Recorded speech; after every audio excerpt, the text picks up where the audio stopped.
Você acorda, você faz um café e a primeira coisa que você quer é uma boa notícia.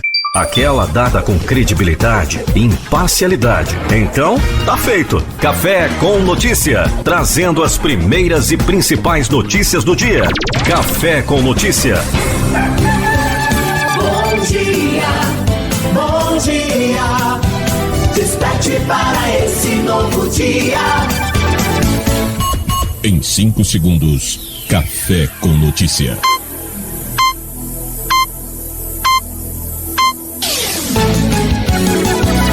As melhores músicas, as principais notícias. Café com Notícia.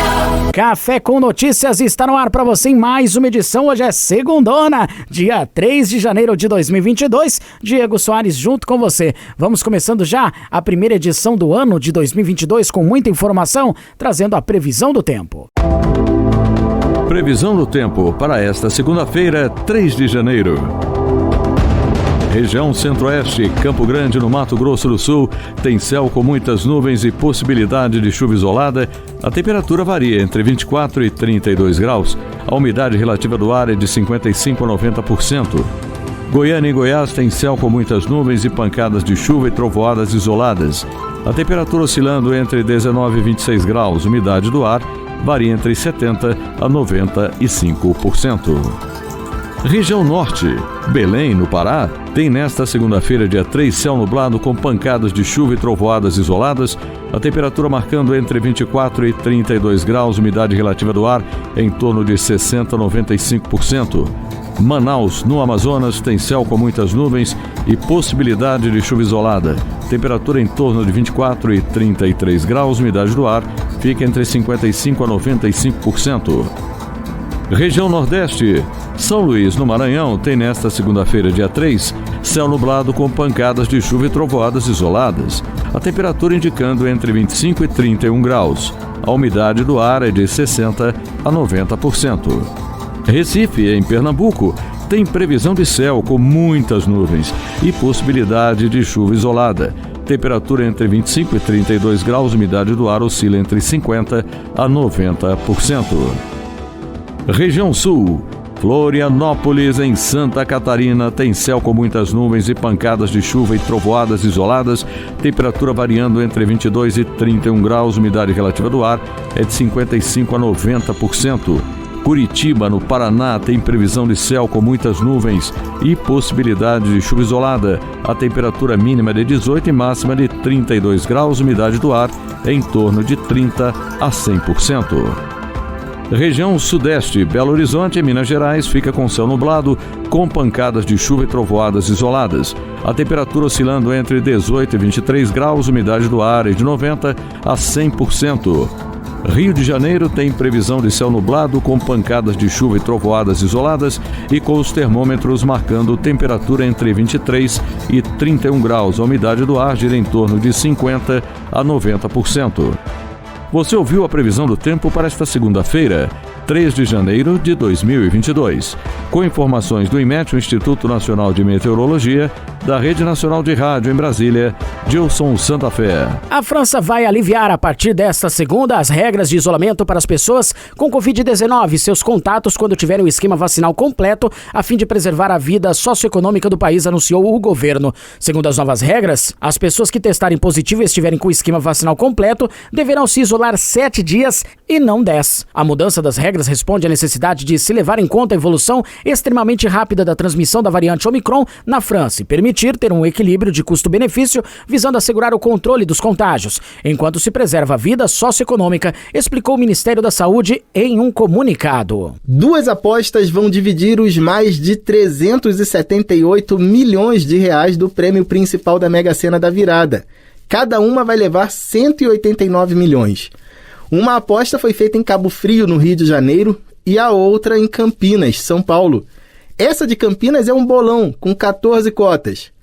Outros 1.712 apostadores acertaram 5 dezenas. Cada um vai levar quase 51 mil reais. E mais de 143 mil pessoas acertaram 4 números e vão receber R$ 866 cada. As dezenas sorteadas foram 12, 15, 23, 32, 33 e 46. A 13ª edição da Mega da Virada teve 333 milhões de apostas em todo o país e arrecadou mais de R$1,5 bilhão de reais. O valor é 28% maior que o arrecadado em 2020. Os ganhadores têm 90 dias para retirar o dinheiro. Depois disso, o prêmio prescreve e o valor é inteiramente repassado ao FIES, Fundo de Financiamento do Ensino Superior. Os prêmios superiores a R$ 1.903 são pagos exclusivamente nas agências da Caixa. Da Rádio Nacional em Brasília, Vitor Ribeiro. O ano virou e a janela de transferências de inverno do futebol europeu abriu. Um dos grandes formadores do país, o São Paulo, vive uma expectativa mais cautelosa por vendas de atletas, embora conviva com sondagens por nomes como o meio-campista Gabriel Sara para este mês de janeiro. Em 2022, o São Paulo diminuiu a previsão na negociação de atletas. Se em 2021 o clube esperava arrecadar R$176 milhões em vendas, neste ano a projeção caiu para 142 milhões, segundo o texto do orçamento para a atual temporada. Para a janela de janeiro, a cautela ainda é maior. A baixa expectativa de uma grande venda neste início de ano, já que os movimentos ainda são tímidos diante dos atletas são paulinos. Gabriel Sara, entre os formados em Cotia, é quem surge como o maior alvo do mercado. As características físicas e técnicas, principalmente no que se diz a versatilidade do meio-campista, atraem a observação de grandes clubes do futebol europeu. Após verificar surtos de Covid-19 em 2 navios, a Anvisa recomendou ao Ministério da Saúde a suspensão preventiva da temporada de cruzeiros em todo o litoral brasileiro. Na sexta-feira, a agência reguladora interrompeu as viagens de 2 embarcações devido ao alto número de pessoas a bordo que testaram positivo para a doença. Um dos navios é o Costa Diadema e o outro o MSC Esplêndida. A Anvisa pode atuar em situações pontuais, mas para fazer restrições mais amplas, é necessária a edição de uma portaria conjunta dos Ministérios da Saúde, Justiça e Infraestrutura. A autorização para a volta dos cruzeiros é um exemplo. A permissão foi feita por uma portaria conjunta no dia 5 de outubro, antes da onda de contaminações causadas pela variante Ômicron do coronavírus.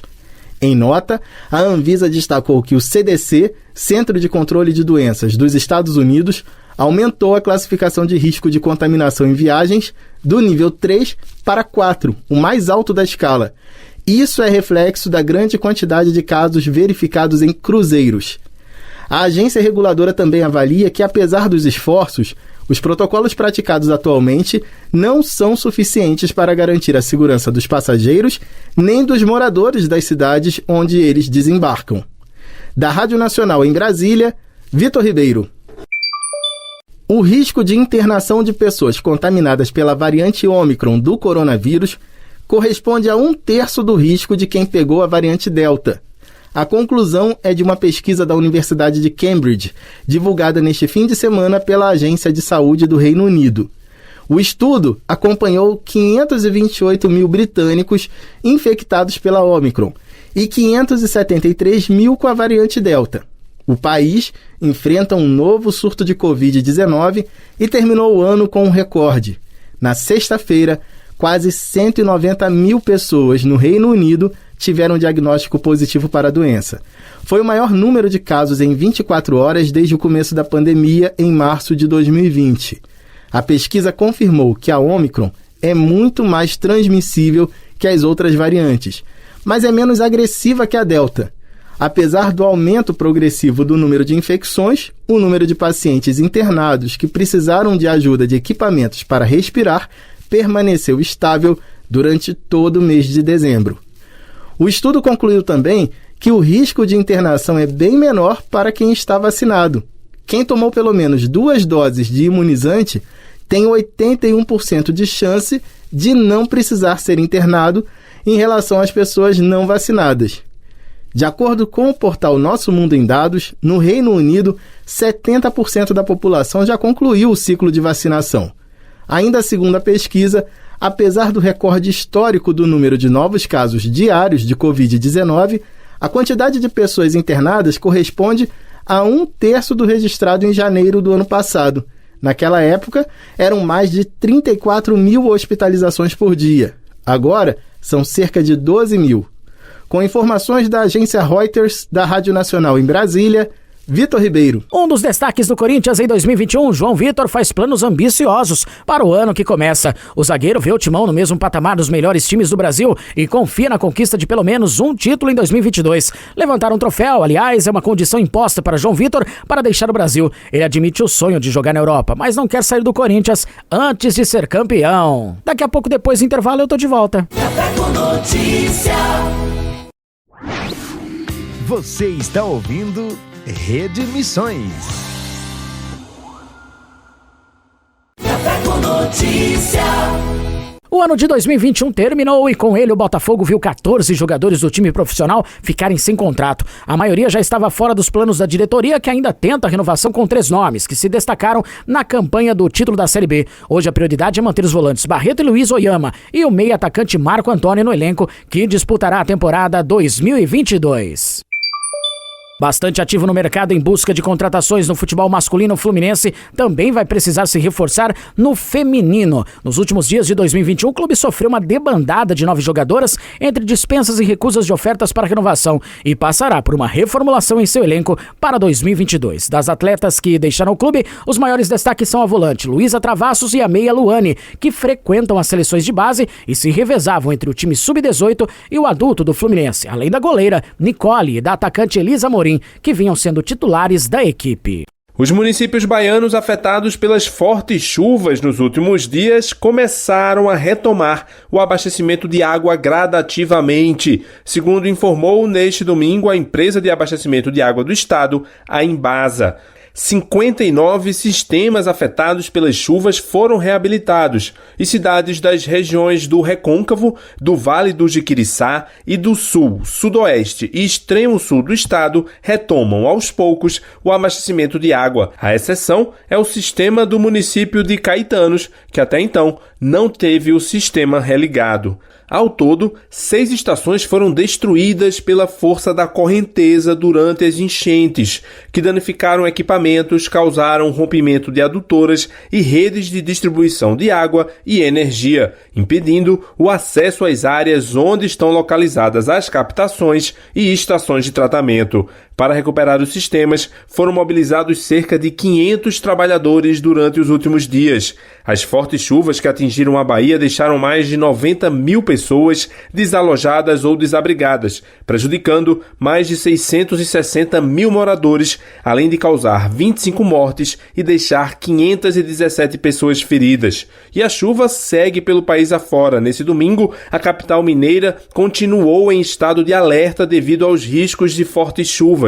A Defesa Civil de Belo Horizonte manteve o alerta por causa da previsão de chuvas de 40 a 60 milímetros com raios e rajadas de vento em torno de 50 km por hora. A previsão é válida até amanhã desta segunda-feira. O Instituto Nacional de Meteorologia, o IMET, prevê a possibilidade de chuvas intensas para este domingo em boa parte do território nacional, que vai do oeste do Amazonas, passando por quase todo o estado do Pará, Maranhão, Tocantins, Piauí, oeste da Bahia, Minas Gerais e parte do norte de São Paulo. Há risco de chuvas de 50 a 100 milímetros por dia, com ventos que podem chegar a 100 quilômetros por hora nessas localidades, com riscos de corte de energia e alagamentos. Já o sul da Bahia, região mais castigada pelas chuvas nos últimos dias, não há previsão de tempestades até amanhã desta segunda-feira.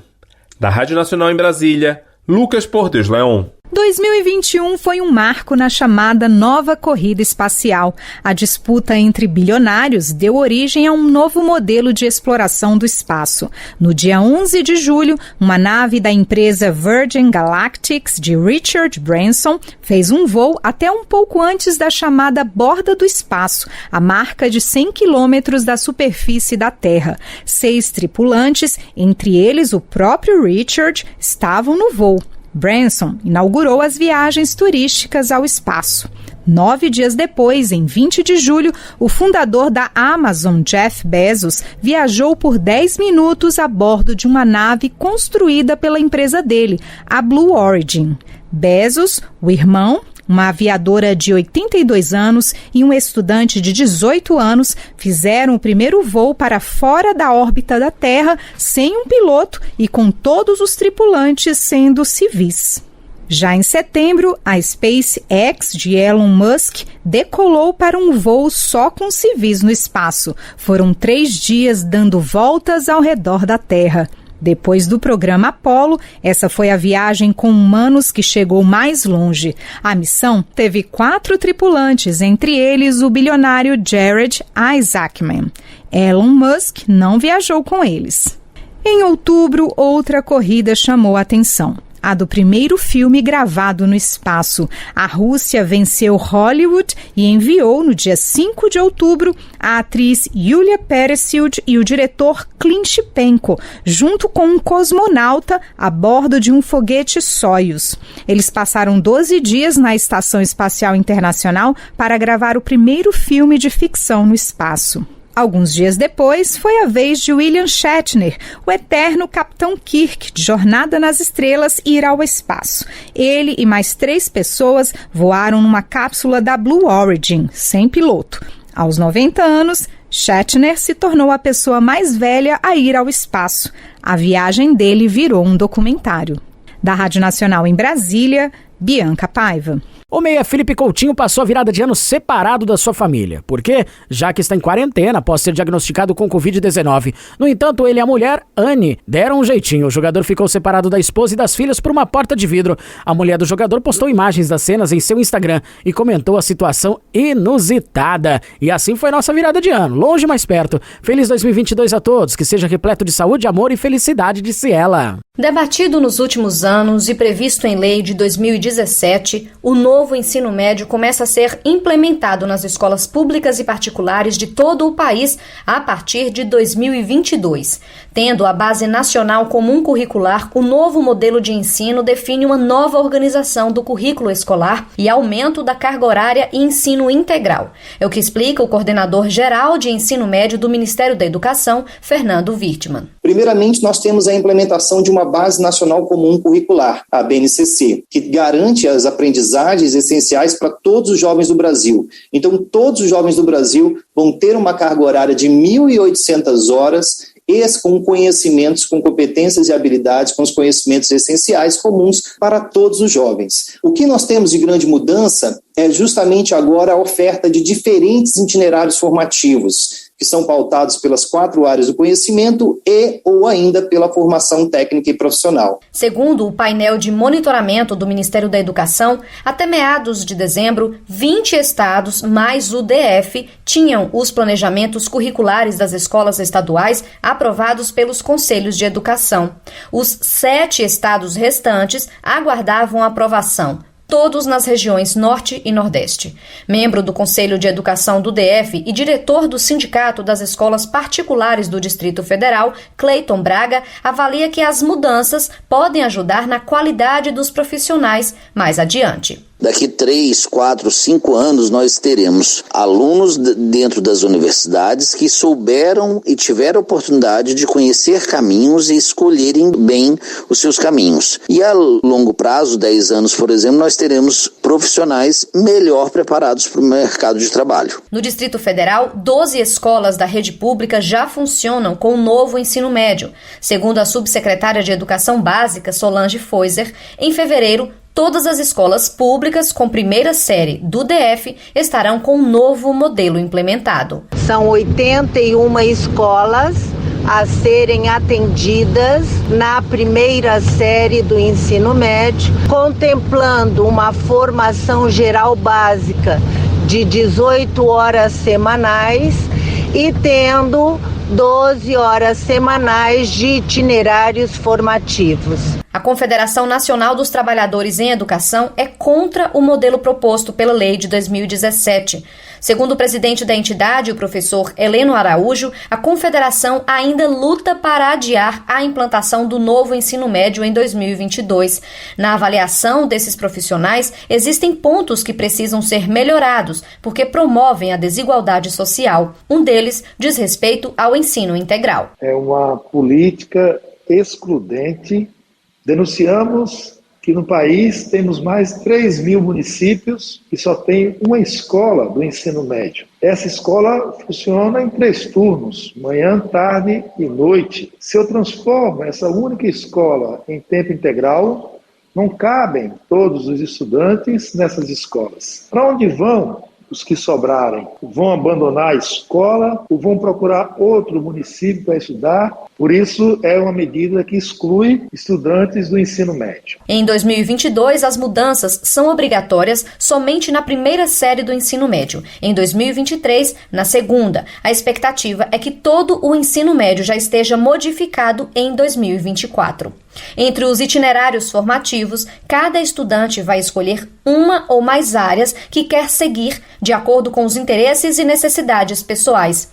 Esses itinerários se dividem em matemática, linguagens, ciências humanas e sociais e ciências da natureza. Há ainda o 5º itinerário, que prevê a formação técnica e profissional. De acordo com o Ministério da Educação, foram repassados cerca de 2,5 bilhões de reais aos estados e às escolas. Um grupo de trabalho foi criado pelo MEC para analisar o que muda nas provas de avaliação, como o Enem, Exame Nacional do Ensino Médio. Até o momento, já está definido que o formato da prova vai mudar e uma parte deve contemplar a avaliação relativa à Base Nacional Comum Curricular. Da Rádio Nacional em Brasília, Sayonara Moreno. Previsão do tempo para esta segunda-feira, 3 de janeiro. Região Centro-Oeste, Campo Grande, no Mato Grosso do Sul, tem céu com muitas nuvens e possibilidade de chuva isolada. A temperatura varia entre 24 e 32 graus. A umidade relativa do ar é de 55% a 90%. Goiânia e Goiás tem céu com muitas nuvens e pancadas de chuva e trovoadas isoladas. A temperatura oscilando entre 19 e 26 graus. Umidade do ar varia entre 70% a 95%. Região Norte, Belém, no Pará, tem nesta segunda-feira, dia 3, céu nublado com pancadas de chuva e trovoadas isoladas. A temperatura marcando entre 24 e 32 graus, umidade relativa do ar em torno de 60% a 95%. Manaus, no Amazonas, tem céu com muitas nuvens e possibilidade de chuva isolada. Temperatura em torno de 24 e 33 graus, umidade do ar fica entre 55% a 95%. Região Nordeste, São Luís, no Maranhão, tem nesta segunda-feira, dia 3, céu nublado com pancadas de chuva e trovoadas isoladas. A temperatura indicando entre 25 e 31 graus. A umidade do ar é de 60% a 90%. Recife, em Pernambuco, tem previsão de céu com muitas nuvens e possibilidade de chuva isolada. Temperatura entre 25 e 32 graus, umidade do ar oscila entre 50% a 90%. Região Sul, Florianópolis, em Santa Catarina, tem céu com muitas nuvens e pancadas de chuva e trovoadas isoladas, temperatura variando entre 22 e 31 graus, umidade relativa do ar é de 55% a 90%. Curitiba, no Paraná, tem previsão de céu com muitas nuvens e possibilidade de chuva isolada. A temperatura mínima é de 18 e máxima de 32 graus, umidade do ar é em torno de 30% a 100%. Região Sudeste, Belo Horizonte, Minas Gerais, fica com céu nublado, com pancadas de chuva e trovoadas isoladas. A temperatura oscilando entre 18 e 23 graus, umidade do ar é de 90% a 100%. Rio de Janeiro tem previsão de céu nublado, com pancadas de chuva e trovoadas isoladas e com os termômetros marcando temperatura entre 23 e 31 graus. A umidade do ar gira em torno de 50% a 90%. Você ouviu a previsão do tempo para esta segunda-feira, 3 de janeiro de 2022. Com informações do IMET, o Instituto Nacional de Meteorologia, da Rede Nacional de Rádio em Brasília, Gilson Santa Fé. Café com Notícias desta segunda-feira vai ficando por aqui, prometendo voltar amanhã na terça-feira com muito mais. Um forte abraço, fiquem bem e até amanhã. Café com Notícias.